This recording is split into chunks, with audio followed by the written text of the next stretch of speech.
Okay lesson 2 मा आइसकेका छौं लेसन 1 मा जस्तै कोतोबाहरु शब्दहरु यहाँ छ त्यसको हिरागाना अथवा कातागानामा है आकुसेन्तो यहाँ छ अनि त्यसैगरी नेपालीमा त्यसको प्रोनाउन्स चाहिँ त्यसको अर्थ चाहिँ यहाँ छ है लेसन 2 मा माजिमे सोना हेतु देशने भनेको छ यो टपिकको मिनिङ सुरु गरौँ है त त्यो देशका भनेको छ टपिक 1 मा टपिक 1 बाट यसको मिनिङहरु सुरु गरौँ है त खामी ओके खामी है यो चाहिँ खान्जीबाट हो तपाईले त यसको अर्थ यहाँबाट डाइरेक्ट पढ्दा नि भयो खामी है खामी भनेको चाहिँ नम्बरमा छ खामी खामी भनेको चाहिँ कपाल है खामी भनेको चाहिँ कपाल ओके कपाल भन्नुपर्दा खामी भन्छ है खामी भनेको चाहिँ कपाल ओके खामी भने चाहिँ कपाल है खामी भने चाहिँ कपाल पो अनि खामी खामीगा नागाई भनेको चाहिँ खामी भने चाहिँ कपाल पो नागाई भनेको चाहिँ लामो भन्ने अर्थ आउँछ ओके खामीगा नागाई भनेको चाहिँ लामो कपाल भएको भन्ने बुझिन्छ है लामो कपाल भएको व्यक्ति है लामो कपाल भएको व्यक्ति भनेर भन्नुपर्दा चाहिँ खामीगा नागाईको प्रयोग गरिन्छ है त्यसैगरी खामीगा मिजिखाई है खामीगा मिजिखाई भनेको चाहिँ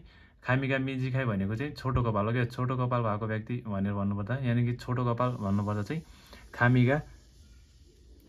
खामीगा मिजिखाई भन्छ है त्यसैगरी से भनेको चाहिँ उचाइ है यानी कि ढाड भन्ने पनि बुझिन्छ है से भनेको चाहिँ उचाइ भन्ने बुझिन्छ त्यसैगरी सेगा ताखाई है सेगा ताखाई भनेको चाहिँ अग्लो व्यक्ति है अग्लो व्यक्ति यानी कि अग्लो मान्छे भन्नुपर्दा सेगा ताखाई भन्छ अथवा अग्लो वारीमासको चाहिँ सुवारु है सुवारु भनेको चाहिँ बस्नु ओके बस्नु भने चाहिँ सुवारु है सुवारु भने चाहिँ बस्नु त्यसैगरी ताचु ओके ताचु है ताचु भनेको चाहिँ उभिनु ओके उभिनु भन्नुपर्दा चाहिँ ताचुको प्रयोग गर्न सकिन्छ है ताचु भने चाहिँ उभिनु है ताचु त्यसैगरी छ खाबुरु है खाबुरु भने चाहिँ लगाउनु है जस्तै टोपी लगाउनु है झुम्का भन्नुपर्दा चाहिँ झुम्का भनेको चाहिँ पियासु ओके पियासु भने चाहिँ झुम्का ओके झुम्का कानमा लगाउने झुम्कालाई चाहिँ पियासु भन्दो रहेछ ओके त्यसपछि छ सुरु है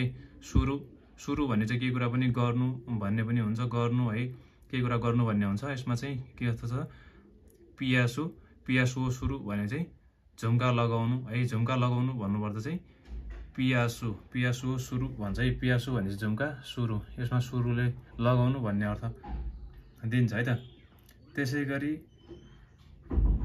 त्यसैगरी वान पिसु ओके वान पिसु भनेको चाहिँ वान पिस है वान पिसु भनेको चाहिँ वान पिस भन्ने बुझ्छ ओके वान किरु भनेको चाहिँ लगाउनु है लुगा लगाउनु भन्नुपर्दा चाहिँ किरु हुन्छ है किमासको किरु है किमास भनेको आउनु पनि हुन्छ तर यसको खान्जी डिफ्रेन्ट छ किरु भनेको चाहिँ लगाउनु है पोसाक लुगा कपडा लगाउनु भन्नुपर्दा चाहिँ किरुको प्रयोग गर्न सकिन्छ है त्यसैगरी हाकु भनेको पनि लगाउनु है जस्तै किरु यो किरु भनेको चाहिँ तपाईको कम्मरमाथि लुगाहरू कम्मरमाथिको पोसाक लगाउनु भन्नुपर्दा चाहिँ किरुको प्रयोग गरिन्छ है किमासको प्रयोग गरिन्छ भने हाकुको प्रयोगको चाहिँ कम्मरमुनि को पोसाकहरू लगाउँदाखेरि चाहिँ हाकुको प्रयोग गरिन्छ जस्तै जुत्ता लगाउनु अथवा पाइन्ट लगाउनु त्यस्तो अवस्थामा चाहिँ हाकुको प्रयोग गरिन्छ है जस्तै जुत्ता लगाउनु कुचु हाकु भनेको चाहिँ जुत्ता लगाउनु है मेगाने भनेको चाहिँ चस्मा है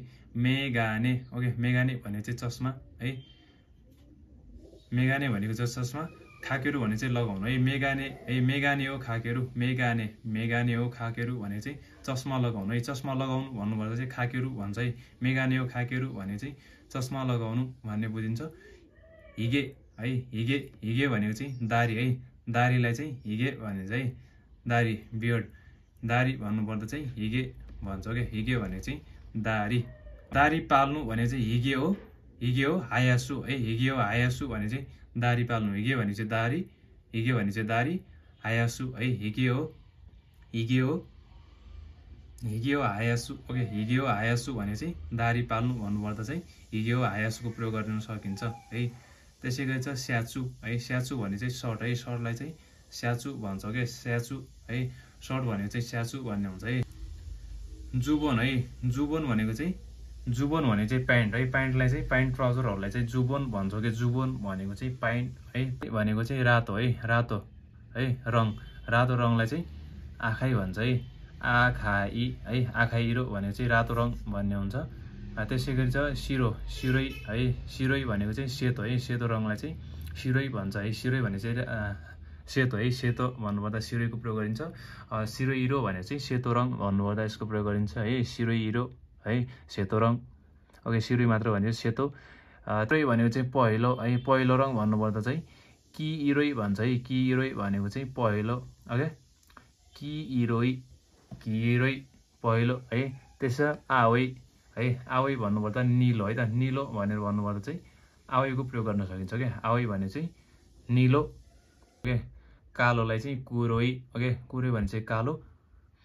त्यसै गरी पुरुष, पुरुषलाई चाहिँ ओतोको नो हितो है। ओतोको नो हितो भनेको चाहिँ पुरुष व्यक्ति अथवा पुरुष मान्छेलाई चाहिँ ओतोको नो हितो है। ओतोको भनेको केटा, ओतोको नो हितो है, पुरुष व्यक्ति।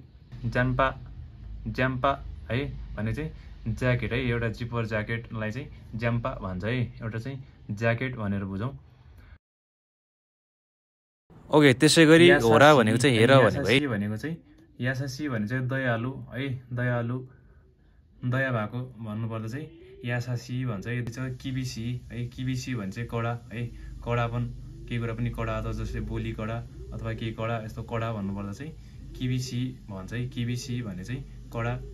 त्यसै गरी कोवाई है, कोवाई भनेको चाहिँ डर लाग्दो। ओके, डर लाग्दो भन्नुपर्दा चाहिँ कोवाईको प्रयोग गरिन्छ। कोवाई भनेको चाहिँ डर लाग्दो है, एकदम डेन्जरस है, कोवाई खतरनाक भन्ने टाइपको है। कोवाई भने चाहिँ डर लाग्दो है। इसोगासी भनेको चाहिँ बिजी है, बिजी यानि कि व्यस्त भन्नुपर्दा चाहिँ इसोगासीको प्रयोग गर्न सकिन्छ क्या। इसोगासी भनेको चाहिँ बिजी भन्ने बुझिन्छ क्या। त्यसै गरी छ माझिमे, माझिमे भने चाहिँ इमान्दार है। गेङ्की भने चाहिँ स्वस्थ अथवा राम्रो भन्ने बुझिन्छ है, गेङ्की। त्यसै गरी कोही बितो है, कोही बितो, कोही बितो भनेको चाहिँ प्रेमी प्रेमिका। ओके, प्रेमी प्रेमिका भन्नुपर्दा चाहिँ कोही बितोको प्रयोग गरिन्छ है। कोही बितो। मागो है, मागो भने चाहिँ है नाति है, नातिलाई चाहिँ मागो भन्छ है। कोनो आइदा, कोनो आइदा है, कोनो आइदा भने चाहिँ गएको दिन है, पास्ट डे। आँखाच्यान, आँखाच्यान भनेको चाहिँ, आँखाच्यान भनेको चाहिँ बच्चा है, बच्चा अथवा शिशु भन्नुपर्दा चाहिँ आँखाच्यान भन्छ। आँखाच्यान। नाकु, नाकु भनेको चाहिँ रुनु है त, रुनु भन्नुपर्दा चाहिँ नाकु भन्छ है। नाकु भने। कोन्दो भनेको चाहिँ नेक्स्ट टाइम यानि कि अर्को पटक है, दोस्रोचोटि भन्नुपर्दा चाहिँ कोन्दोको प्रयोग गरिन्छ क्या। कोन्दो। मितामे भनेको चाहिँ बाहिरी रूप है, बाहिरबाट देख्दाखेरि हुन्छ नि त बाहिरी स्वरूप है, बाहिरी रूप, त्यस्तोलाई चाहिँ मितामे भन्छ के। ओसोको मादे, ओसोको भन्ने एउटा ढिला है, मादे भने सम्म है, ढिलासम्म भन्नुपर्दा चाहिँ ओसोको मादेको प्रयोग गर्न सकिन्छ। ओसोको मा। सिनपाई है, सिनपाई। ओके, सिनपाई भने चाहिँ पिर, चिन्ता है, चिन्ता गर्नु भनेको चाहिँ सिनपाई भन्नेहरू। खाक्कोई, खाक्कोई भनेको चाहिँ राम्रो भनेको है। खाक्कोई भनेको चाहिँ राम्रो है, एकदमै राम्रो अथवा कुल है, ह्यान्डसम भन्नुपर्दा चाहिँ, शान्त भन्नुपर्दा चाहिँ खाक्कोई भन्छ है। खाने चाहिँ सङ यानि कि गीत भन्नुपर्दा चाहिँ उता भन्छ है त, उता भने चाहिँ सङ भयो। त्यसै गरी छ एन्गी, एन्गी भने चाहिँ अभिनय, एक्टिङ है, एक्टिङ, एक्टिङ यानि कि अभिनय भन्नुपर्दा चाहिँ एन्गी भन्छ। त्यसै गरी दान्सु, दान्सु भन्छ डान्स यानि कि नृत्य है, दान्सु। त्यसै गरी जेउजु है, जेउजु भनेको चाहिँ जान्ने, एकदम सिपालु, राम्रो भन्नुपर्दा चाहिँ जेउजुको प्रयोग गर्न सकिन्छ है। त्यसै गरी खास्यु है, खास्यु भनेको चाहिँ गायक है, सिङ्गरलाई चाहिँ खास्यु भन्छ क्या। दारेका भने चाहिँ कोही है, कोही भन्नुपर्दा दारेका भन्छ है, दारेका भन्छ चाहिँ कोही। ओके, कोही भन्नुपर्दा चाहिँ दारेकाको प्रयोग गर्न सकिन्छ। त्यसै गरी इन्ताई सुरु है, इन्ताई सुरु भने चाहिँ रिटायर हुनु अथवा अवकाश हुनु है, छोड्नु भन्ने हुन्छ है। इन्ताई। इमादेमा भने चाहिँ इमा है, इमादेमा भने चाहिँ अहिले पनि हुन्छ है। इमा भने चाहिँ अहिले, देमा भने चाहिँ पनि, तर भन्ने अर्थमा हुन्छ। इमादेमा भनेको चाहिँ अहिले पनि भन्ने बुझ्न सकिन्छ। त्यसै गरी हाइयु है, हाइयु भनेको चाहिँ अभिनेता है, अभिनेता भन्नुपर्दा चाहिँ हाइयुको प्रयोग गर्न सकिन्छ। अथवा सोन्ना भनेको चाहिँ त्यस प्रकार है, त्यस प्रकार अथवा त्यस्तो टाइपको है, त्यस प्रकार भन्नुपर्दा सोन्नाको प्रयोग गर्न सकिन्छ। त्यसै गरी किक खाके, किक खाके भने चाहिँ सकारात्मक प्रेरणा यानि कि एकदम हुन्छ नि, कुनै पनि कुरा सकारात्मक कुरा रिकमेन्ड गर्नु, त्यस्तो चाहिँ सकारात्मक कुरा भन्नुपर्दा चाहिँ किक खाकेको प्रयोग गर्न सकिन्छ है। किक खाके भनेको चाहिँ सकारात्मक प्रेरणा भन्ने बुझ्छ। एगासाई। ओके, एगासाई भनेको चाहिँ फिल्म महोत्सव हो क्या, चलचित्र महोत्सव भन्नुपर्दा चाहिँ एगासाईको प्रयोग गरिन्छ। ओके, संसारभरि भन्नुपर्दा चाहिँ सेखाइजुको प्रयोग गर्न सकिन्छ। सेखाइजु भने चाहिँ संसारभरि, विश्वभरि है। त्यसै गरी छ फान, फान भने चाहिँ फ्यान है, फ्यान यानि कि प्रशंसक भन्नुपर्दा चाहिँ फान भन्छ। नामिए। ओके, आमुरो नामिए, आमुरो नामिए भन्नुपर्दा चाहिँ, आमुरो नामिए भनेको चाहिँ एकजना यो चाहिँ जापानको गायकको नाम है। जापानी यो चाहिँ अभिनेता यानि कि एक्टरको नाम मिफुने तोसिरो है। मिफुने तोसिरो ओके। मिफुने तोसिरो भने चाहिँ एउटा जापानमा रहेको अभिनेता ओके। शिचिनिन सामुराई भने चाहिँ 7 जना सामुराई है। शिचिनिन सामुराई माजु भनेको चाहिँ सबैभन्दा पहिले यानि कि फर्स्ट अफ अल भनेको है। माजु भने चाहिँ सबभन्दा पहिले। किनिरो है। किनिरो भनेको चाहिँ सुनौलो रङ यानि कि गोल्डन कलर भन्नुपर्दा चाहिँ किनिरो भन्छ है। ओदोरोकु है। ओदोरोकु भनेको चाहिँ छक्क पर्नु है अथवा अचम्म पर्नु भनेको चाहिँ ओदोरोकु है। ओदोरोकु भने चाहिँ छक्क पर्नु। त्यसै छ आखारुई। आखारुई भनेको चाहिँ चम्किलो अथवा उज्यालो भन्नुपर्दा चाहिँ आखारुईको प्रयोग गर्न सकिन्छ है। आखारुई भनेको चाहिँ चम्किलो ओके। त्यसै गरी छ बिकुरी सुरु। सम्म हुनु अथवा स्तब्ध हुनु है आश्चर्यजनक हुनु भन्नुपर्दा चाहिँ बिकुरी सुरुको प्रयोग गर्न सकिन्छ। हाइकिङ्गु है। हाइकिङ्गु भनेको चाहिँ हाइकिङ्गु भने चाहिँ हाइकिङ गर्नु है। हाइकिङ। त्यसपछि छ देकिरेबा। देकिरेबा भने चाहिँ यदि सम्भव छ भने अथवा सकेसम्म है भएसम्म भन्नुपर्दा चाहिँ देकिरेबा हुन्छ है। सकेसम्म भनेको है त। सिरिजु। सिरिजु भने चाहिँ श्रृङ्खला है। कुनै पनि श्रृङ्खला हुन्छ नि होइन। श्रृङ्खला भन्नुपर्दा चाहिँ सिरिजु भन्छ के। सिरिजु। सिरिजु भने चाहिँ श्रृङ्खला है। ओतोनारीसान भने चाहिँ छिमेकी है। छिमेकी है। छिमेकलाई चाहिँ के भन्नुपर्ने रहेछ ओतोनारीसान है। खानतान्नी। खानतान्नी भने चाहिँ खानतान भने सजिलो है। खानतान भने सजिलो अथवा इजी भन्नुपर्दा चाहिँ खानतानको प्रयोग गरिन्छ। खान पागोदा यो भने चाहिँ एउटा शैली हो है। जस्तै मन्दिरहरू हुन्छ घरहरू हुन्छ यस्तो टाइपको है। कुनै पनि यस्तो शैली भन्नुपर्दा यो चाहिँ शैली हो। फुयरु है। फुयरु भनेको चाहिँ बढ्नु है। कोर्यु। कोर्यु क्यौखाइ है। कोर्यु क्यौखाइ। कोर्यु क्यौखाइ भनेको चाहिँ आदान प्रदान सङ्घ है। एउटा सङ्घ हो यो भनेको चाहिँ। गरी हाम्रो लेसन 2 को पनि सबै मिनिङ सकिसकेको छ। अब अर्को लेसनमा भेटौँला। तपाईँहरूलाई म सरस्वती देखाइदिन्छु।